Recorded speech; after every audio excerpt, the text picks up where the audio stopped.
Tumaas na naman ang alerto sa dengue. Paano ba natin masusugpo ang sakit na ito? Baril na gamit ng mga rebelde laban sa mga sundalo galing din pala sa AFP. Paano nangyayaring ang pamatay sundalo mula rin mismo sa hukbong sandatahan? Fruit game. Parang inosenteng laro ng mga bata. Pero alam nyo bang sugal ito at mga paslit ang nahuhumaling? Personal naming inalam. Sinaliksik ang bawat anggulo. Bawat detalye kinumpleto Lahat ng yan nakatala sa Reporter's Notebook.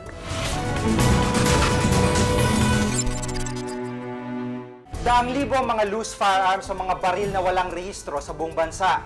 At sa pag-ikot ko sa ilang lugar sa Mindanao, nalaman kong ang ilan sa mga ito galing mismo sa mga sundalo. Gaano katotoo ng baril ng AFP ang siya mismong pumapatay sa ilan sa mga kawal.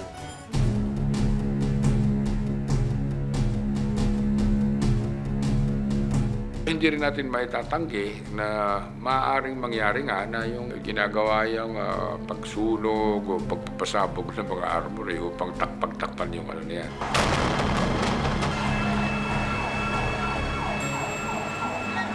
Lalaylo muna yun. Pag nagkaroon ng pagkakatao na mayroong shelling na gano'n, talagang popuslit mo.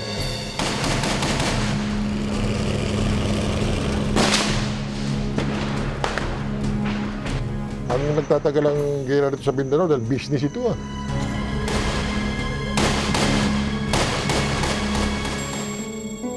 Masigasig talaga yung pagkuha natin, pag-recover dito sa mga loose firearms na ito.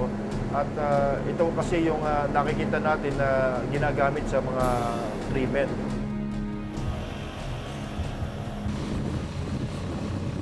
Hindi na nakapagtataka kung bakit hindi maubos-ubos sa mga armadong grupo dito sa Basilan.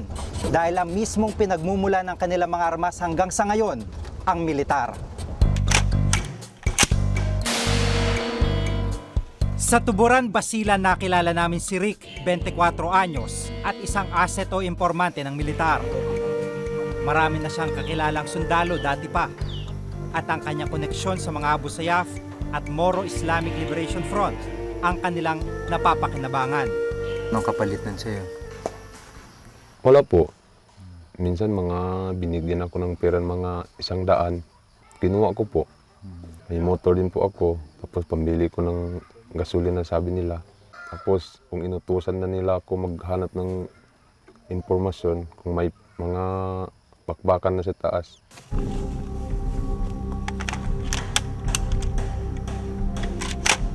Pero bukod raw sa pagbibigay impormasyon, nadiskubre ng mga kontak niya sa AFP na maaari rin siyang pagkakitaan. Inutusan na nila ako kung papayag ba ako ng magbenta ng baril, kumukontak sa mga yung nasa taas. Sabi nila para mayroon din sa amin, mayroon din sa'yo, diyan tayo makapera, sabi nila.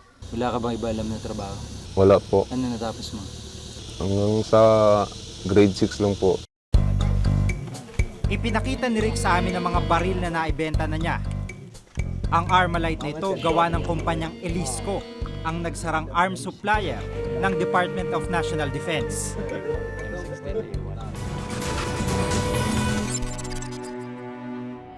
Nagtatagal ang gera dito sa Mindanao dahil business ito ah. Dito, karamihan dyan, gano'n ang ginagawa nila. Yung pagpapuslit ng baril sa mga armory ng military.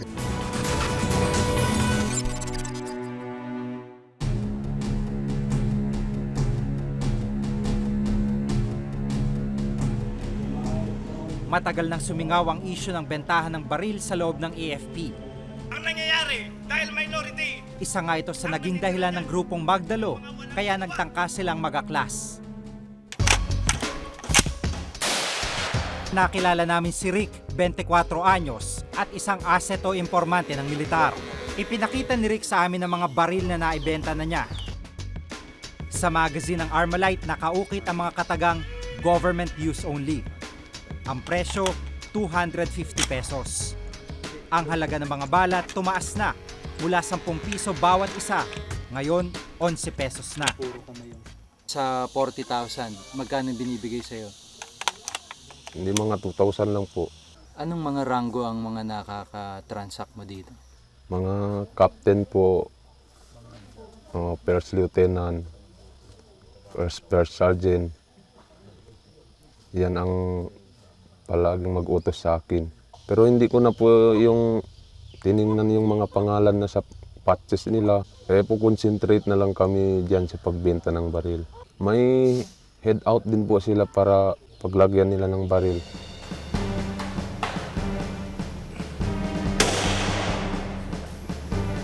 Ang asset na si Joel naman matapang na itinuro ang isang army colonel ang pinagkunan ng baril na nabili. Ang ipinambili ng kanyang Armalite galing pa sa ina niya. At ang baril na naibenta sa kanya mula sa sundalo, gagamitin din nila sa mga sundalo. Bakit ka bumili ng baril? Kasi yung mga sundalo, kung mag-operasyon sila, wala na silang piliin. Civilian hulihin nila. Sa akin, naisipan ko na lang bumili ng baril para lumaban din ako sa kanila. Kaya ko pang mamatay, wag lang akong hulihin. Ikinagulat ko ang mga sumunod na kwento ni Joel.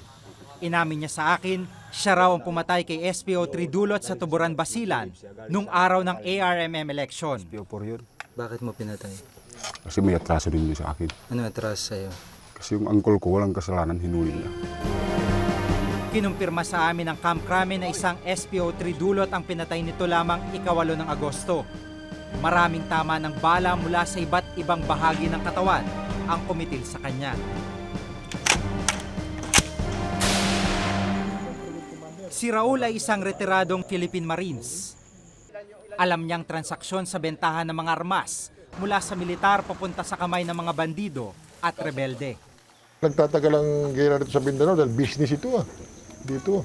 Karamihan dyan, ganun ang ginagawa nila. Alin po yun, sir? Yung pagpapuslit ng baril sa mga armory ng military.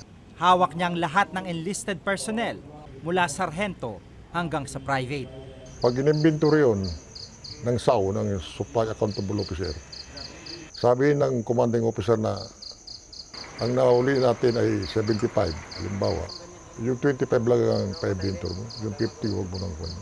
Yung 50 na yun, lalaylo muna yun. Pag nagkaroon ng pagkakatao na mayroong shelling na gano'n, talagang pupuslit na yun. Naniniwala si Senador Rodolfo Biazon na wala kasing karampatang parusa sa kasong gun running. Hanggang hindi nagiging batas yung aking ipinail na yan, na gawing heinous crimes ang pagbebenta ng ganitong klaseng armas, magaang ang parusa. Maigpit daw ang AFP sa inventaryo ng kanilang mga armas. Wala akong experience na gano'n, na losses, for example, sa supply room ko, no? Kasi sa ngayon, ang baril ng isang unit ay halos sapat sa sundalo. Pero paano ang armas para sa opisyal ng gobyerno nasa kamay ng sibilyan bilang kalakal? Sabihin mo na yung loose firearms ay galing sa armed forces, imposible yun, o mahirap yun. Sa kasalukuyan, may 24 ang nakabinding kaso ng gun running sa Kongreso. Isa pa lang dito ang nahatulan. Walang mata ang bala. Kung walang kikilos at makikialam, lahat ay maaaring maging biktima. Ako si Giga Manicad at itong nakatala sa aking reporter's notebook. Sa unang tingin, para itong simpleng laro lang. Mga prutas ang makikita sa screen. Maghulog lang ng piso at pumili ng prutas, iikot na ang ilaw. Kapag tumigil ang ilaw sa napiling prutas, panalo.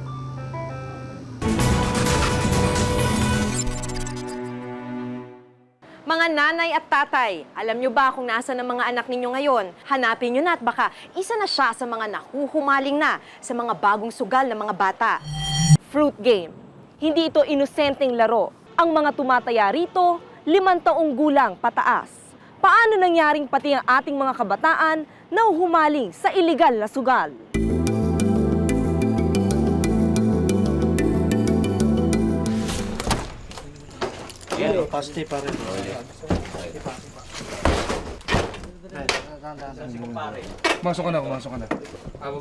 Ito ang eksena sa mga raid na ginagawa ng kapulisan sa mga video karera.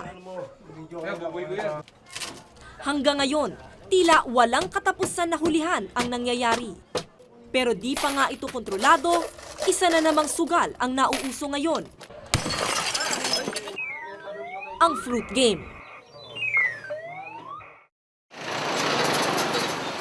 Sa isang barangay sa Binyan, Laguna, talamak ang bilang ng mga fruit game machine. Magkakatabi ang mga makina rito.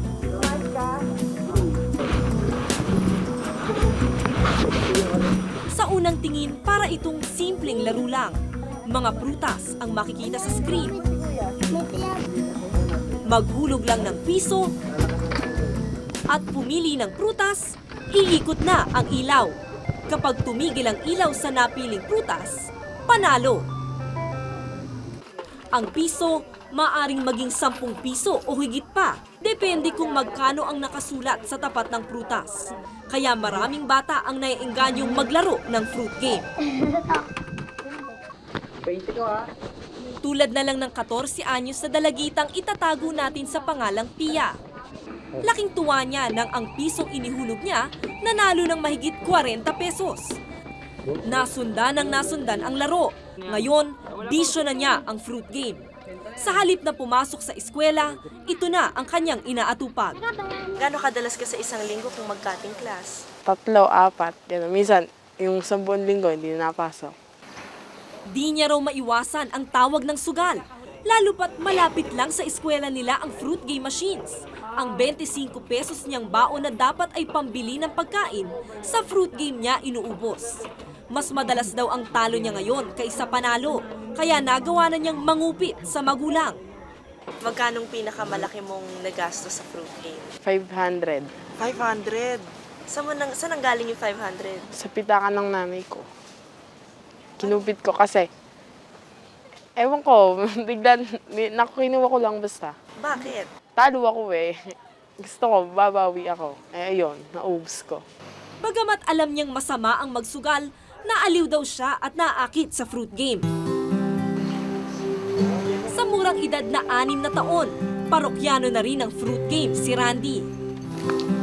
5 taon siya nang magsimulang maglaro nito.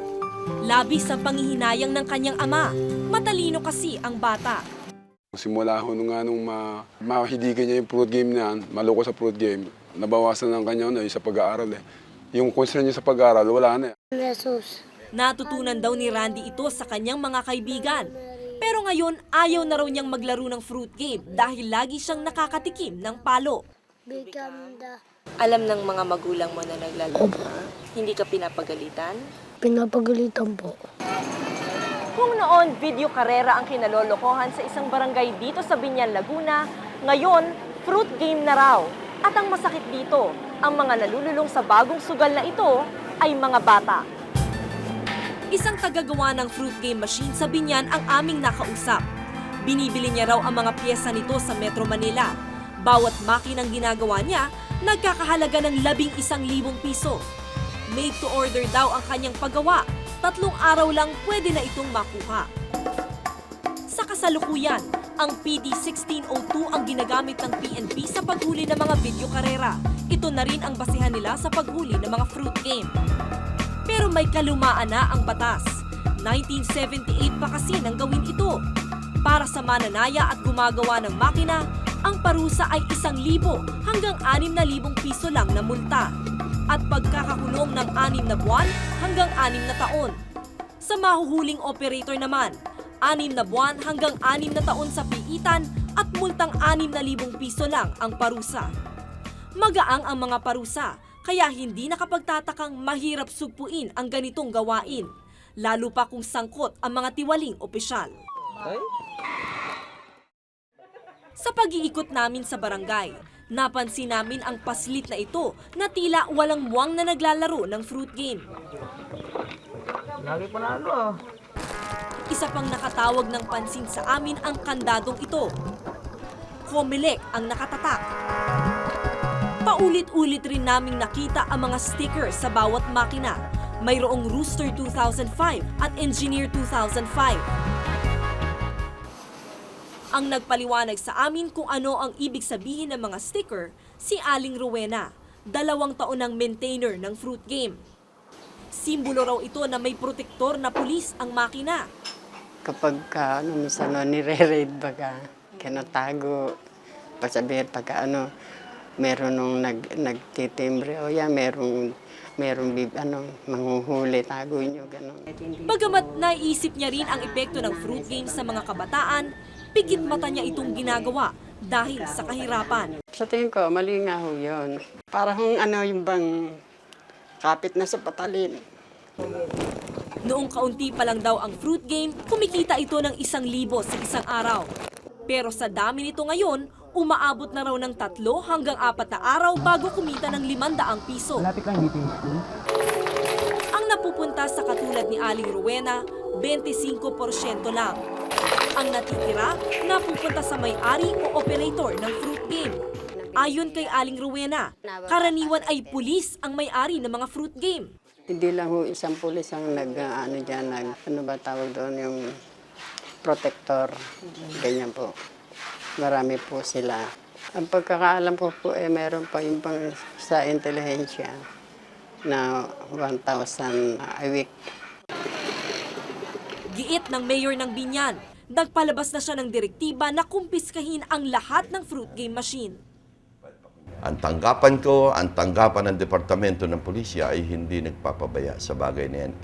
How much more ang waiting na alis namin, ang video karera wala dito.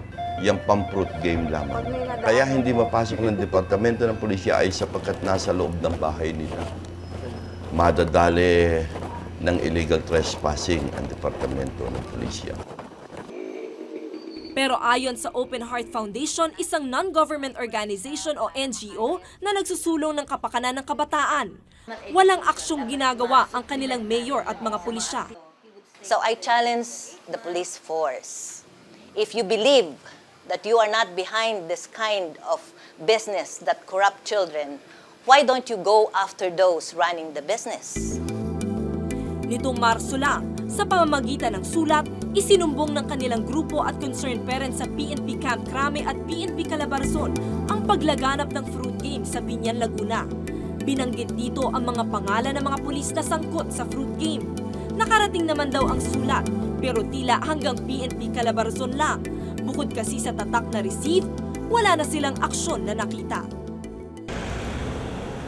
Kinausap namin ang pinuno ng Anti-Illegal Gambling Task Force ng PNP sa Camp Crame. Katatapos lang nilang magpresenta sa media ng mga nakumpiskang gambling machines. Aminado sila na hindi madaling supuin ang mga illegal gambling tulad ng fruit game. May kahirapan gawa ng itong fruit game machine, maliliit lang, pwede nilang itakbo, pwede itago. Na pag naitago yan, hindi na namin pwedeng habulin sa loob ng bahayan. As of now, wala pa naman kami pulis na nahuli talaga actually na involved sa fruit games or video karera games. But may mga reports, so inimbestigahan natin yan. Ipinakita namin kay General Baguio ang sulat ay pinadala noon ng NGO at ng mga concerned parents sa Crame tungkol sa operasyon ng fruit game sa Binyan. Matagal to, March pa, panahon pa General Aglipay, di ba? Oo nga po. Wala pa yung task force noong araw, noong panahon na ito. Because the task force was created May 19 of this year. March 2 itong report, so definitely hindi kami nabigyan ng kopya. Mula nang itatag ang task force noong Mayo nitong taon hanggang sa kasalukuyan, mahigit 100 na video karera at mahigit 20 fruit games na ang nakumpiska sa Metro Manila at sa mga kalapit na lalawigan nito. Samantalang humigit kumulang 85 na ang naaresto. Wala daw kasing tiyak na bilang kung ilang operator ng fruit game na ang nahuli nila. Para masugpo ang fruit game, kailangan ng agarang aksyon mula sa PNP. Lagi nating sinasabi na ang kabataan ang kinabukasan ng ating bayan. Pero anong kinabukasan ang naghihintay sa atin kung sa kasalukuyan ay lulong na sila sa sugal? Ako si Mitch Cruz at ito ang nakatala sa aking Reporter's Notebook.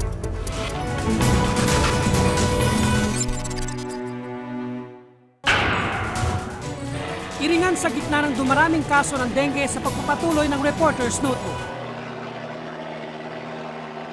Sa loob ng 3,000 taon, ang ang mga hagdan ang naging sentro ng buhay nila. Pinagmumula ng palay na handog ng kanilang Diyos. Ngunit sa panahon kung saan wala ng lugar ang mga Diyos, tinalikuran na rin ba ng mga Ifugao ang hagda-hagdang palayan? Nanganganib ng matuyo at tuluyang mawasak dahil ang mga dating nagsasaka sa turismo na kumikita. Ito na kaya ang huli nating sulyap sa mga hagda ng Panawe, Lunes sa Eyewitness. Panahon na naman ng dengue. 200 katao na ang namatay na naman dahil sa sakit na ito. Sa gitna ng trahedya, may iringan. Di magkasundo ang mga eksperto at lokal na opisyal sa pagharap sa problema. Pero bawat isa sa atin may papel sa pagsugpo sa sakit na ito.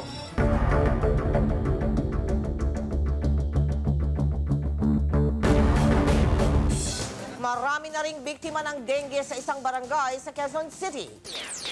Nitong linggo na ospital ang 9 na taong gulang na si Litlin Rose Rivero. Taon-taon na lang nababalita ang pananalanta ng dengue. Ngayong 2005, pumatay na ito ng halos 200 katao sa loob lang ng 8 buwan. Dahil dito naglabas ng anunsyo ang DOH. There's no nationwide epidemic.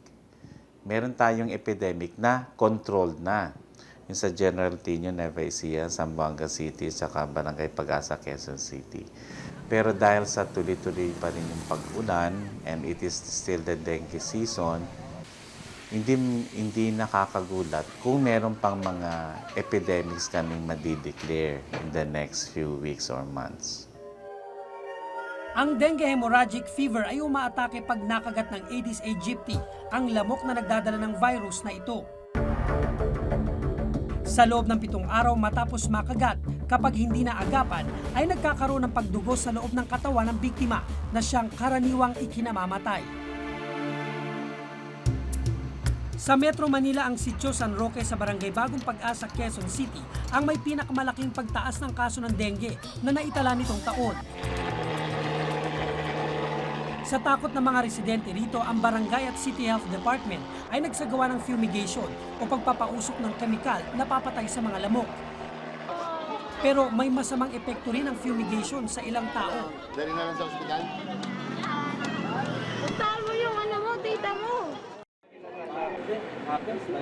Alas 7 ng umaga noong araw na iyon ang fumigation, pero hindi ito agad nasimulan. Di kasi nagkasundo ang Barangay at City Health Department sa tamang paraan ng pag-fumigate. You know about the meeting that we had yesterday, di ba? Ang meeting natin yesterday consisted of the Office of the Mayor, Quezon City Health Department, National Capital Region for Health, and a representative of the barangay. Uminit ang ulo ng mga residente dito. Ginagawa namin ang magagawa namin, pero kung sinasabing lang baliwala, ba't nandito sila? Baka nakikisakay lang sila sa programa, Papogi Points. Hindi namin kailangan yun. Pinagtalunan rin nila ang bilang ng tinamaan ng dengue. Sa talaan ng barangay, 78 na ang biktima, 8 ang patay, karamihan mga bata. Ang bilang naman ng City Health Department, umabot pa lang sa mahigit 50 ang nabibiktima. We have to follow the different hospitals, look into the records, confirm with the attending doctors if they are really dengue cases. Now, if there is a report for a death, we review the death certificate, and unless we really see the death certificate, then we do not register them as deaths due to dengue. Bakit kinakailangan magdebate kami sa numero? Dapat gumalaw ho kami, trumabaho kami, at sama-sama ho namin kilusan ito dahil hindi ho biro ang sakit ng dinaranas ng aking mga kababayan. Giit pa ng kapitan, hindi sila tinutulungan sa pagbili ng gas para sa fogging machine. Diskarte raw lahat ng barangay ang fumigation. Pero ang DOH pala, hindi inirerekomenda ang fumigation bilang pangunahing solusyon sa dengue. Hindi namin kasi nire-recommend yung fumigation. Pagpaumanhin nyo ho, talagang kung pwede lang X ho ang lalagay namin dyan. Ibig sabihin nun, too late the hero na ho kayo. Kaya kayo nag-fumigate. Itinuloy ang fumigation dahil sa dami ng lamok sa lugar.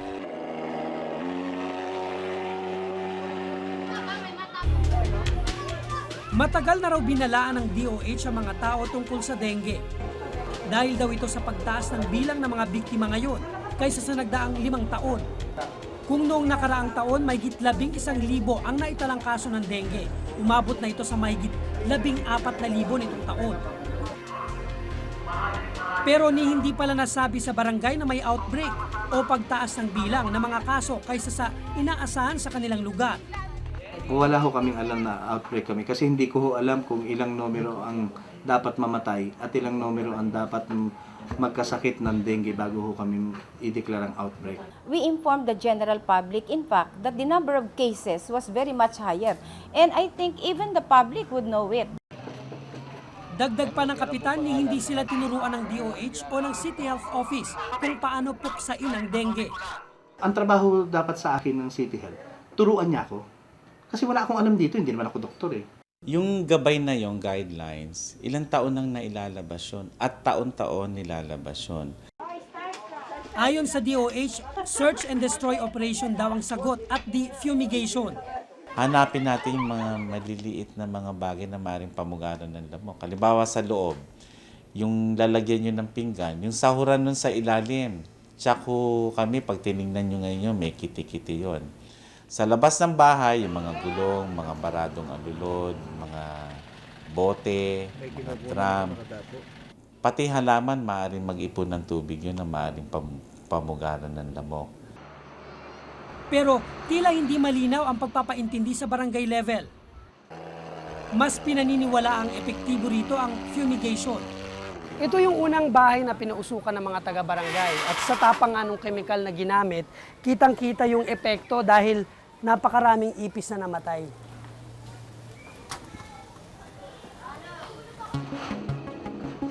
Ang City Health Office naman nagsasagawa raw ng mga cleanup drive. Pero sinimulan lang ito nang dumami na ang kaso ng dengue sa lugar. The cleanup of the area was started during the outbreak. Tila hindi na pagandaan ang gagawin sa panahon ng dengue. Ramdam ito sa pagkamatay ng 9 na taong gulang na batang si Lethlyn Rivero. Ayon sa kanyang inang si Marilyn, di raw naka-alerto tungkol sa dengue ang health center na nilapitan nila. Hindi daw kami dapat matakot kasi hindi naman daw dengue. Tapos tiningnan niya yung lalamunan, tonsillitis lang daw. Kung handa lang daw ang mga health officers sa kanilang lugar sa pag-detect ng dengue, naagapan pa sana ang kanyang anak. Masyado akong umasa dun sa sinabi ng doktor. Yun ang pagkakamali ko na hindi ko dinala ng ibang ospital yun. Pinagsisisihan ko yun hanggang ngayon. Our doctors are informed and trained that the observation period for dengue fever cases does not end during the first 3 days. I'm sure of that. Ngayong marami na ang nagkakasakit, nakatuon daw ang atensyon ng DOH sa pagpapaalala sa mga ospital na mabilis na aksyonan ng mga tinamaan ng dengue. Sisiguraduhin na lang namin na matatanggap ang bawat may kaso may dengue at hindi na madadagdagan yung mamamatay. Pero iba ang karanasan ng pamilyang ito. Namatay ang kanilang 2 taong gulang na anak sa dengue matapos umanong di-asikasuhin ang ospital. Sabi ko, sige po Dok, gawin niyo na po ang nararapat. Sabi ko na, so ngayon, naghihintay na po ako, ganun. Yung anak ko po, medyo yun na nga po ang kailangan. Hindi pa rin po nila anisikaso. Wala po akong money. Di raw nila maintindihan kung bakit di sineseryoso ng mga doktor ang sakit na dengue.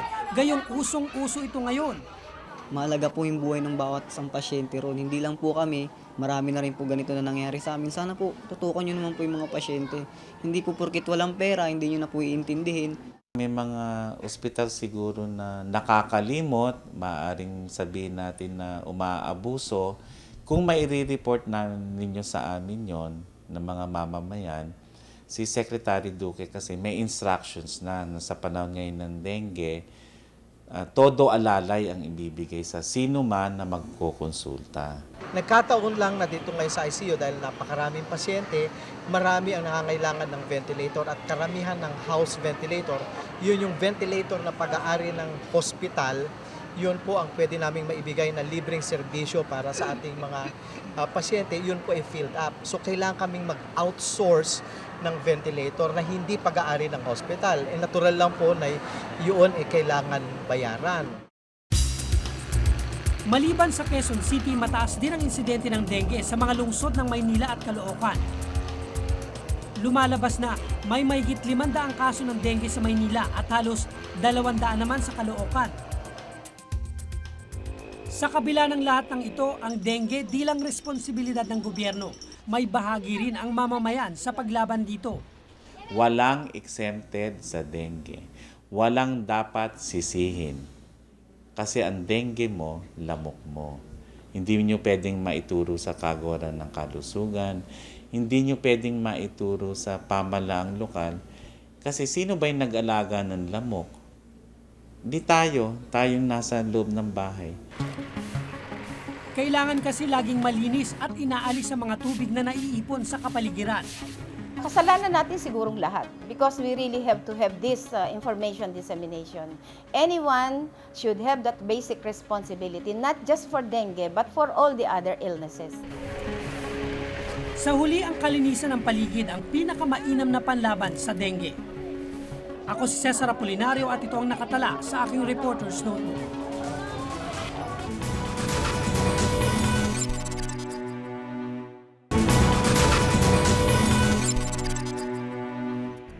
Kung may nais kayong ipasiyasat na isyo balita, maaari kayong tumawag sa amin sa numerong 928-4239. Maaari rin po kayong mag-email sa amin sa reportersnotebook@gmanetwork.com. Para sa malalimang pagtingin sa mga issue o balita, samahan niyo kaming muli sa susunod na Martes. Ako si Maki Pulido. Ako si Jiggy Manikad at ito ang Reporter's Notebook. Pero kung may sobra, ay ginagawa mo.